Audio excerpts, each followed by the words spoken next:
بە هیوای کاتەچ خۆش لەگەڵوانەی بیرکاری پۆلی شەشەمی بنەڕەتی کتێبی بیرکاری بۆ هەمووان بەرجی دووەم لاپەڕا 158.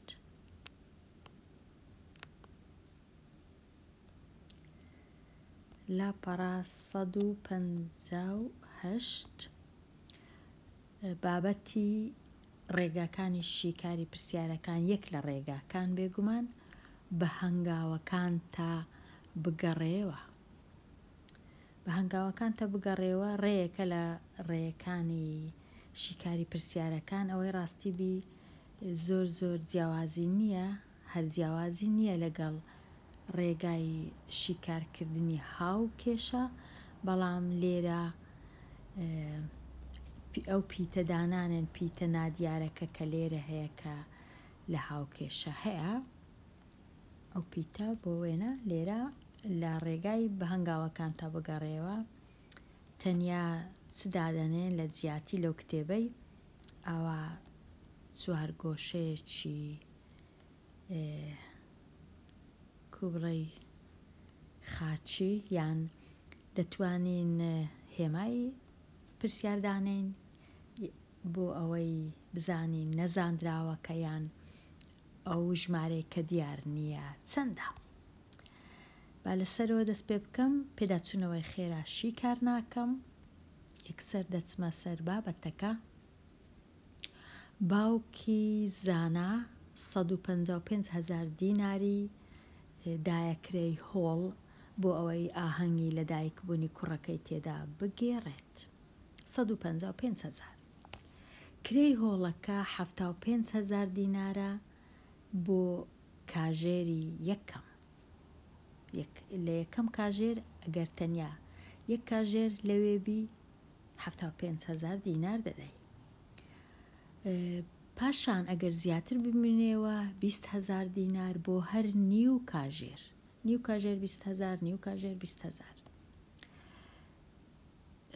واتە دەتوانین بڵێن 40,000 بۆ کاژێرێک. ئەو ماوەی کە باوکی زانا هۆڵەکەی بەکرێگرت چەند بوو، واتە چەند کاژێر لەوێ بوو، چونکە باوکی زانا لە 75,000 دینار زیاتری دایە 155 کەواتە لە کاژێرێک زیاتر لەوێ بووینە هەمویان. شی بکەوە داواکار چییە؟ داواکار لێرە ئەوەیە کە ماوەکە چەندە کە باوکی زانا هۆڵەکەی بەکرێگرتیا، زانیاریەکانی بەکاردهێناوە کامانن، لێرانە 75,000 کرێی کاژێری یەکەم، 20,000 بۆ هەر نیو کاژێرێک، هەموو ئەو پارەی کە باوکی زانا بەکاری هێنایە بۆ بەکرێگرتنی هۆڵەکە 155,000 دینارە کەواتە ئەو زانیاریانەی لێرە هەیە هەموو بەکار هاتیە. ئایا زانیاری تر هەیە بەکار نەهاتبی؟ هەندێک جار هەیە. پاشان کام ڕێگا هەڵدەبژێری بۆ شیکاری پرسیارەکە؟ دەتوانێت ڕێگای کردداری پێچەوانە. لێرە ئەو کردارێکە هەڵبژێردرا لەو کتێبەی کردداری پێچەوانەیە، ڕێگای بە هەنگاوەکان تا بگەڕێەوە. چۆن؟ ئەگەر تەماشای ئێرانەکەین یەکەم جار نووسرایە، لە مابینی ئەو نووسینانەش هێمای کردارەکان هەیە، ئەژمێرکردن، ئەوجا هەروەکو هاوکێشە، هەر هاوکێشە شەوەی ڕاستیبی تەنیا پیتەکە نەنووسرایە، هێمای یەکسان هەیە. پاشان کرێی هۆڵەکە هەمووی دوهەمین شت گەر تەماشاکەین هێمای یەکسان ئەوە کرێی هۆڵەکە، لێرەش نووسرایە چەند نیو کاژێرمان هەیە، چونکە هەر نیو کاژێر 20,000 دیناری تێدەچی. کاژێری یەکەمیش گرانترە لەوان 75,000 دیناری تێدەچی، هەمووشی 155,000 دیناری تێچووە. لێرانە ئەگەر سەرنج بدەی خوێندکاری ژیر هەزارەکان نەنووسراینە لە پێش پارەکان، دەتوانین نەنووسین، دەتوانین بشنووسین وەڵامەکە هەر یەک شتە. با تەمەشاکەین لێرانە هیچ هێمایەک نەنووسرایە، بەڵام دەتوانین بنووسین هێمای پرسیار یان پیتەک بنووسین بۆ وێنە ژمارەی نیو کاژێرەکان.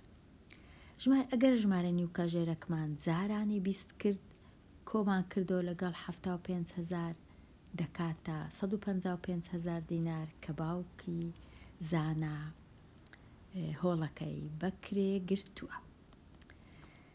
ئێستا پێچەوانە مانای چیە؟ کردداری پێچەوانە. پێچەوانە واتە لێرانە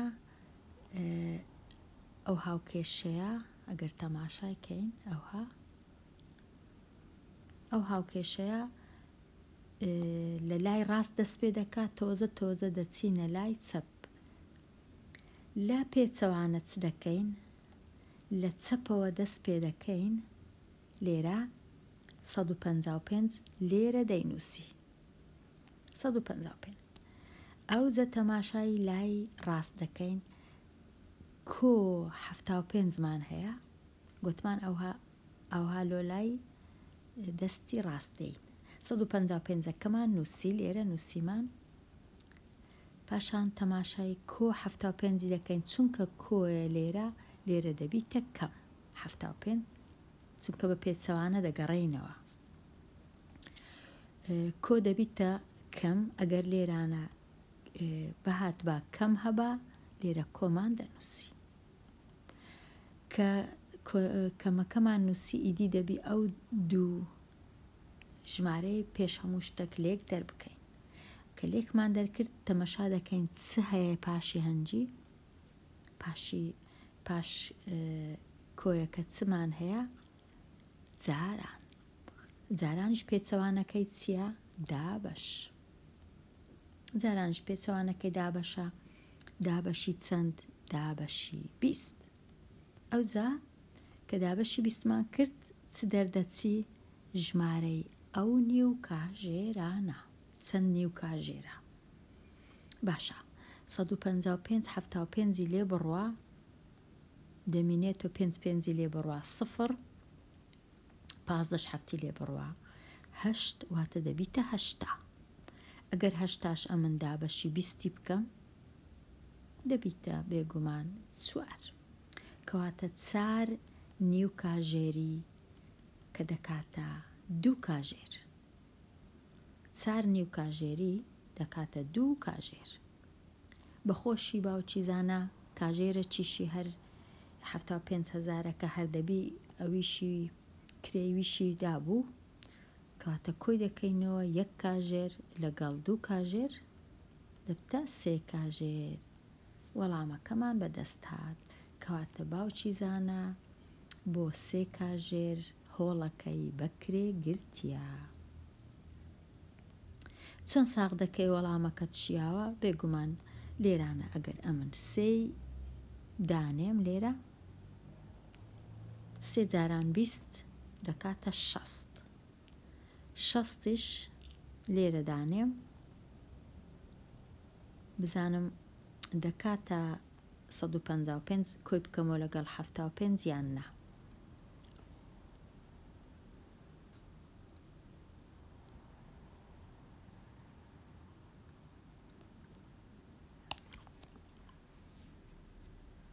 دەبی ببورن دەبی 4 دانێ 4 نیو لەبەرەوەی نیو کاژێریە دەبی 4 دانێم ئەو ژمارەی دانێم ببور 4 جاران 20 دەکاتە 8 ئێستا کۆی بکەمەوە لەگەڵ 75 دەبی بکاتە 155 لێرە دەنووسم ئایا لای چەپ لای ڕاست دەکاتە لای چەپ 0 5 5 8 و 7 15 155 کردیە ڕاست دەرچوو کردیە 155 لە لای چەپیش، کەواتە ساغکردنەوەکەش بەو جۆرەی دەتوانین ئەنجام بدەین.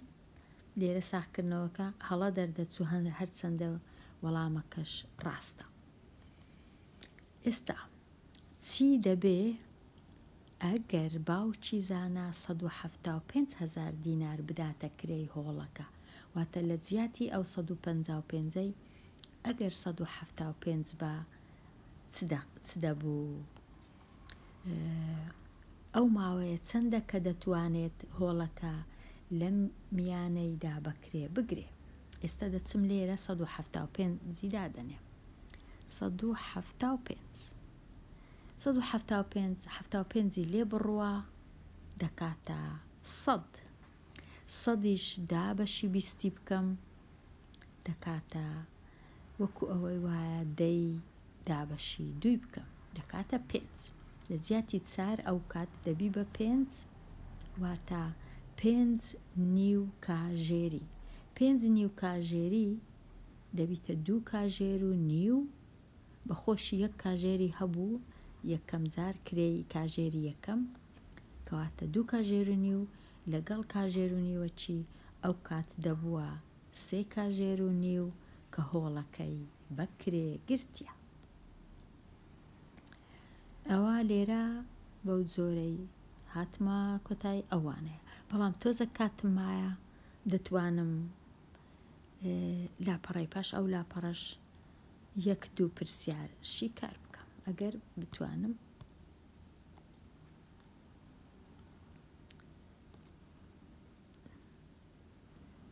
توانیم. لاپەڕە 159 ڕاهێنان و شیکاری پرسیارەکان. لێرە گەر تەماشاکەین ڕێگاکانی شیکاری پرسیارەکان زۆر ڕێ هەیە یەک لەوانش بە هەنگاوەکان تا بگەڕێەوە تا ئێستا دیارە ئەو ڕێگایانە باس کرایە لە کتێبەکەی یان زۆر لەو ڕێگایانە. ڕێگای بە هەنگاوەکان تا بگەڕێەوە بەکاربینا هەتا پرسیارەکە شیکار بکەی. پرسیاری ژمارە 1 کۆمپانیای گەشت و گوزار بۆ بەکرێدانی بایسکل 1250 دینار وەردەگری لە جیاتی کرێی کیلۆمەتری یەکەم. ئەگەر 1 کیلۆمەتر باژووی پاسکلەکەی بەکاربیێنی 1 کیلۆمەتر دەبی 1250 دینار کرێیەکەیتی و 350 دیناریش بۆ هەر کیلۆمەترێکی زیادە. ئەو زە پاشهەنجی هەر کیلۆمەترێک بڕۆین بە بایسکلەکە 350 دینار دەبی کرێیەکەی بدەین.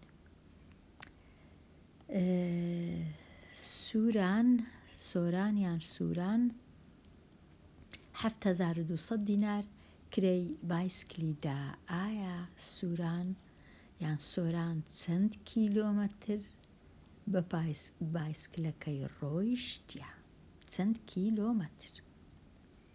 ئەگەر بمانەوێ وەکو ڕێگای بە هەنگاوەکان تا بگەڕێەوە وەکو ڕێگای کتێبەکەی بەکاربیێنین دەبی لێرە کیلۆمەترە زیادەکان نازانین چەندە ئەوی بنووسم کیلۆمەتری زیادە واتە ئەمن دەبی لێرە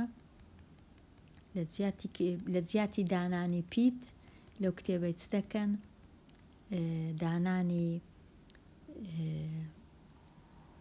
دانانی ئەو هێمایە مۆرەکە لە لای دەستی ڕاست وەکو چارگۆشەیەک جارانی 350 بۆ هەر کیلۆمەترێک ئەو جە من نازام چەند کیلۆمەتر زیادەیە ئەوها چارگۆشەیەکی بچووک دەنووسم پاشان کۆی دەکەمەوە لەگەڵ 1250 کە نرخی یەکەم کیلۆمەتر بوو پارەکەش کردیە 7200.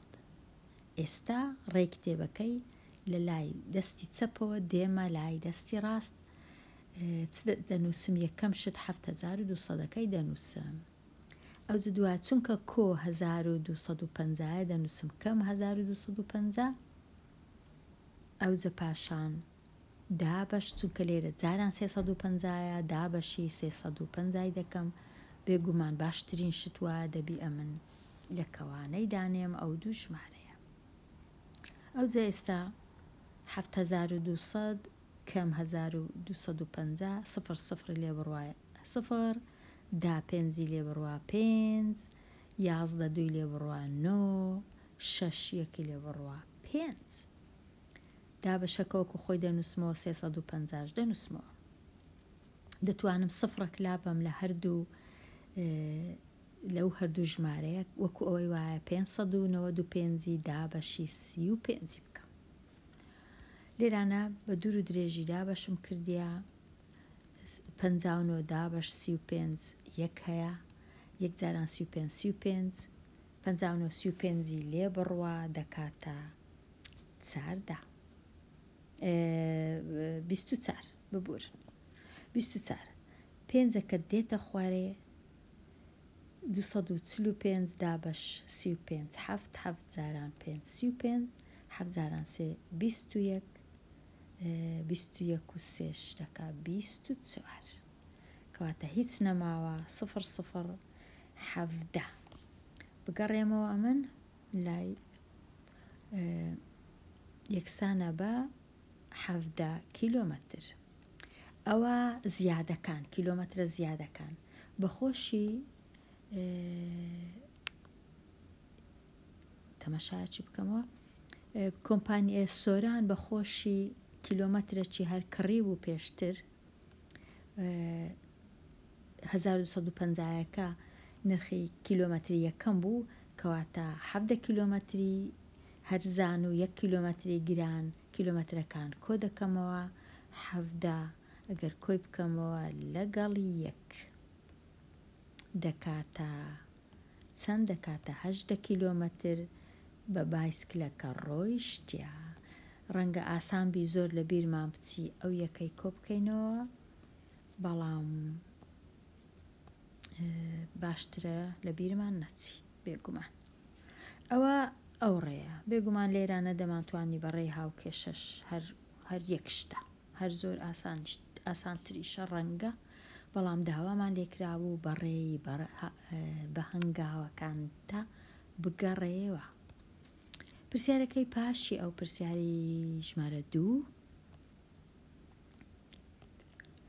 لاڤین 3 کراسی لە یەک چەشن کڕی بە چەند؟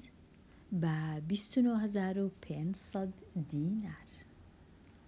بەم کارە 6,500 دیناری بۆ مایەوە لە کڕینی کراسەکان بە کۆمەڵ لە جیاتی بە تاک. بۆ هەر کراسێک چەند دەدات ئەگەر کڕینی کراسەکان بە تاک بووایە. ئەوەش هەمان شت 3 کراس نازانین پێشتر بە چەند بووە بەڵام دەبی ئێستا بزانین بە چەندیە. لێران ئەگەر تەمەشاکەین لێران لە جیاتی چوارگۆشەی دانێم ئەمن هێمای پرسیارم دانایە هەر یەکشتە جارانی ئەگەر جارانی سێ بکەین نازانین چەند کراس نازانین نرخەکەی چەندە بەڵام دەزانین 3 کراسە پاشان ئەو پارەی لێکەم کەینەوە کە 6,500مان لێکەم کردو ئەو جا کردێ 29,500. ئێستا دەبی بە پێچەوانە لە دەستی چەپ بگەڕێمەوە دەستی ڕاست یەکەم شت 29,500ەکەی بنووسم لێرانە چونکە کەمە لێرە کۆی دەکەمەوە لەگە 6,500 پاشان دوو کەوانەی دادەنێم ئەو لێرە چونکە جارانە ئەمندا بەشی 3 دەکەم 29,500 و 6,500 کردێ 36,000 دابەشی 3 دەکەم زۆر ئاسانە دەبیتە 12,000 دینار نرخی هەر کراسێک. ئەگەر بچم ساغی کەمەوە لێرانە ئەمن لە جیاتی ئەو هێمایی دەتوانم 12,000 لێرە دانێم 12,000 جارانی سێ بکەم دەبیتە 36,000 6,500 لێکەم کەمەوە دەبی ببیتە 29,500 بزانم دەبی ببیتە بێگومان 29,500 ئەو جارەی بەو چەشنەی دەچمە ئەولایە لێرانەش وەکو دەڵێن لە لای چەپ هاتمەوە لای ڕاست پێچەوانەکانم نووسی. واتە لێرە لەو کتێبەی دەیانەوێ بسەلمێنن کە ئەو کردارانەی ئاوا ئەنجامی دەدەی لە گەڕانەوە دەبی بە پێچەوانە ئەنجامیان بدەین. بێگومان هەروایە وەکو ئەوەی وایە ئەمە لێرە بنووسم 5 وەکۆی وایم بنووسم 5 کەم 3 یەکسانە بە 2. ئەگەرە من دووەکەی لەو جارەی لێرە بنووسم دەبی بنووسم 2 ئەو کەم 3 ببیتە کۆ 3 هەتا یەکسان بی بە 5. کەواتە دەتوانین لەسەر هاوکێشەکی ساکاریش بە هەنگاوەکان گەڕانەوە بە هەنگاوەکان تەماشاکەین هەتا بزانین ڕاستە. گەڕانەوە ئێستا بێمەوە بە هەنگاوەکان تا بگەڕێەوە. وا بزانم باشترین شتوایە لێرە ئەمن ڕاوەستم و ئەو پرسیارانەی کەماینە لە وانەی داهاتوو شیکاریان بکەم. هەتا وانەی داهاتوو هەر خۆش بی.